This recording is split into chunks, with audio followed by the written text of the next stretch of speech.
Hello parents, I'm Scott Grierson from nymathtutor.com, and today I will be providing you with another parenting tip for creating great students. Today's lesson is all about motivation. How do we get our kids to do what we want them to do? It's a giant problem, especially when it comes to schoolwork. If you've been enjoying these videos, please subscribe to our channel and tell a friend about us. You can also find a great deal of math help at our website, nymathtutor.com. You can click this link to sign up for a free account. Please leave us any questions or comments below, and I will do my very best to respond. Now, let's get started. How do we motivate our children? Motivation always starts with an action or behavior that needs to be accomplished. However, before we take that action, there must also be some kind of motivation. This applies to everyone, not just kids with homework. Let's look at an example. Our action is going to be making a pot of coffee. Pretty normal. But what motivates us to make coffee in the morning? Several things, actually. Number 1, you want to drink coffee. Number 2, you want to make your spouse happy. Number 3, you enjoy the smell. Number 4, you want to save money by not going to the coffee shop. Number 5, you want to get your day going. All of these things can motivate you to make a pot of coffee. Now, what reward do we get after we have made that coffee? Let's look at our list again. So we get to drink delicious, fantastic coffee. We get the caffeine, makes us feel great. We get to drink the coffee. That makes sense. Number 2, does your spouse praise you? Well, depending on your spouse, maybe or maybe not. I do not always get praise for making a pot of coffee in the morning. Sometimes I do, sometimes I don't. Number 3, it does smell very good, but do you actually notice it? Are you consciously aware that the brewing coffee is making a good smell? Well, if you are aware of it and you're mindful of it, that's a nice reward. Number 4, are you aware that you're saving money? Now, if you have a mechanism in place to show you that each week you're saving, say, $35 by making the coffee at home instead of going to the coffee shop, then yes, you're definitely aware of it, and that's a nice reward.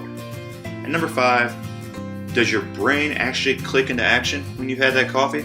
Well, mine certainly does every single morning. My brain starts working the second I've had that coffee. Let's talk a little bit more about these rewards because they fall into 2 very different categories. We have intrinsic rewards and extrinsic rewards. An intrinsic reward is an intangible award of recognition, a sense of achievement, or a conscious satisfaction. An extrinsic reward is an award that is tangible or that is physically given to you for accomplishing something. So if we go back to our example of drinking coffee, a good smell and money are extrinsic rewards. You can smell or touch with your senses those rewards. However, praise from your spouse, getting your day going, are intrinsic rewards. Those are feelings that you have inside that you can't touch. They're intangible. So that's the difference between extrinsic and intrinsic rewards. You will find that most activities have a combination of motivations and rewards. Many researchers will tell you that it's most important to use intrinsic rewards. I believe that a combination of intrinsic and extrinsic rewards are necessary to motivate a child to do better in their education.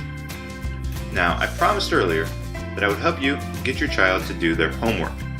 But before we get to that example, let's talk about extrinsic and intrinsic rewards in more detail.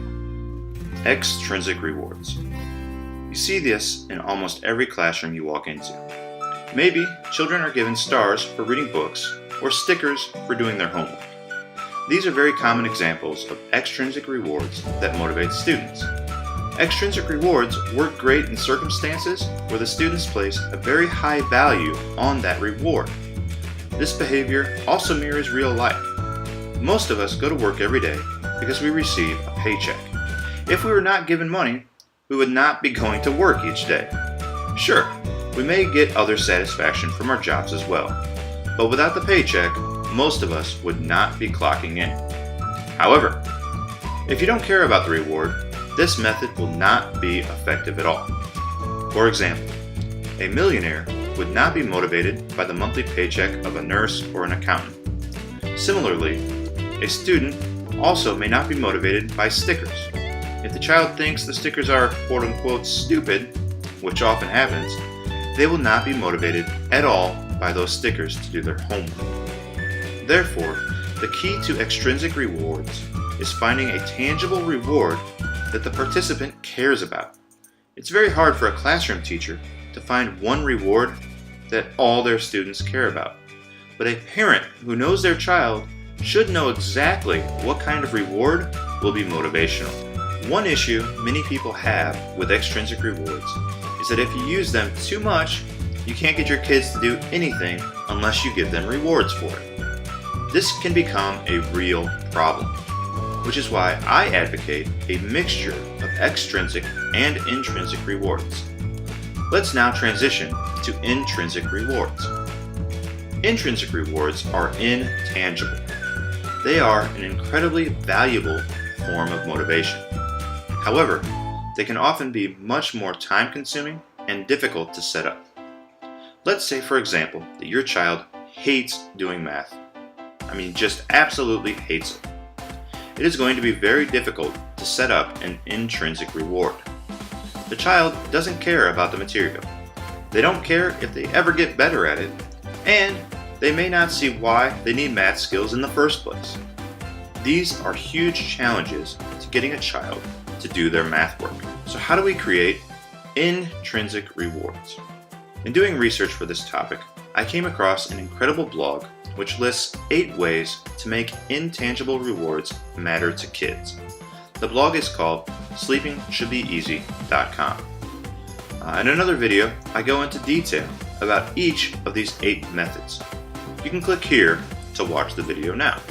So, if intrinsic rewards are more powerful than extrinsic rewards, why don't we use them all the time? Well, the answer is simple. They're more difficult and they're more time-consuming.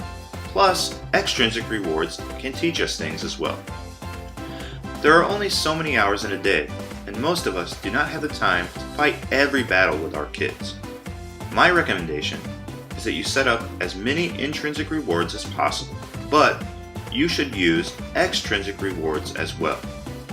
Dave Ramsey has a great book called Smart Money, Smart Kids. One thing that always stuck with me from that book is that kids need to have a framework where they can do chores to earn money because this teaches them the value of hard work and money. However, you cannot pay kids for every task. There are some chores they do for quote-unquote the good of the family. Those chores have intrinsic rewards.